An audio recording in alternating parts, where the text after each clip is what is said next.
So Rachel has graciously agreed to just let me ask her a couple questions from up here so we can sort of move quickly to the next section, which will be our workshops. So Rachel is the, if you would stand up. Sure. You are the lead of the 10,000 community program at the Milken Institute, is that right? Yes, that is correct. Fantastic. And you just had your Milken Institute annual meeting Tuesday, Wednesday, Monday, Tuesday? Saturday through this morning. So yes, coming in hot from LA. Excellent, excellent. So given how many financial institutions, capital providers you work with, what are your words of wisdom for our 10 projects and all the other ones who are in the room about how they can engage effectively with capital providers? What can they prep? What can be thinking of? What are the questions that they're going to be asked? Yeah, so I'll give just a very quick background to contextualize kind of where we're coming from with the next set of guide points. So at the Milken Institute, we run a platform called the Community Infrastructure Center. So we've got about 1,400 organizations using the tool today. About 70% of those are project sponsors. So those are going to be developers, cities, tribes, counties, folks like many of you in the room. That's about 70% of our organizations. And then the other 30% are going to be capital providers, advisors, consultants, vendors, state agencies, et cetera.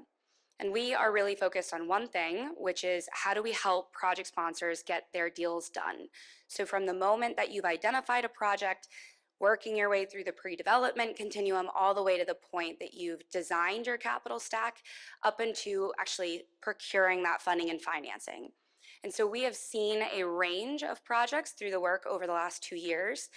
But starting in November, we did something called the deal room. So we brought together developers from the platform.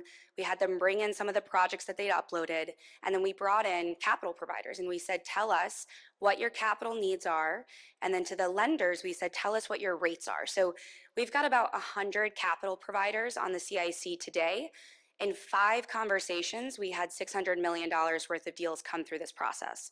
So we've learned a lot about what capital is looking for and where there's a mismatch often in the communication between developers and capital. So just a couple points that I think are worth mentioning. One, despite the uncertainty in the federal environment, money is out there and it's looking for projects. Money is out there and it's looking for projects. Money is out there and it's looking for projects. It is hard to organize the capital. And that is where our market has let many developers down. So while we work on that at groups like the Milken Institute, the great work that Tim is leading here are some things to keep in mind. Number one, get creative and think beyond climate finance. So we have come off an era of grants being the theme of the day. And this is not, we're not talking about grants right now. We're talking about state rebates, federal tax credits. We're talking about credit enhancements. So those are guarantees, those are loan participation programs. Those are coming through the state that it's already been allocated. Other programs like the State Small Business Credit Initiative are available, community foundations, et cetera. So today, we still have tax exemption on our private activity bonds and muni bonds. That is a forgotten tool in a lot of these conversations. So there's money in pools of capital. The challenge is really making it very clear to capital where they should be coming in to your capital stack. So the way to think about that is you're telling, a couple of these were amazing and also telling 3 different stories to 3 different audiences. What philanthropy and foundations care about is leverage and impact, but what capital cares about is risk and repayment.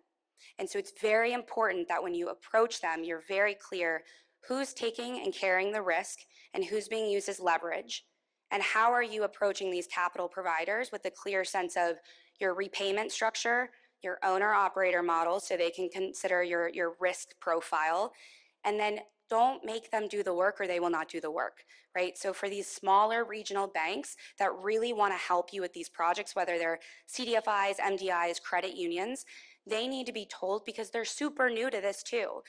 Are you asking them for a bridge loan to an ITC?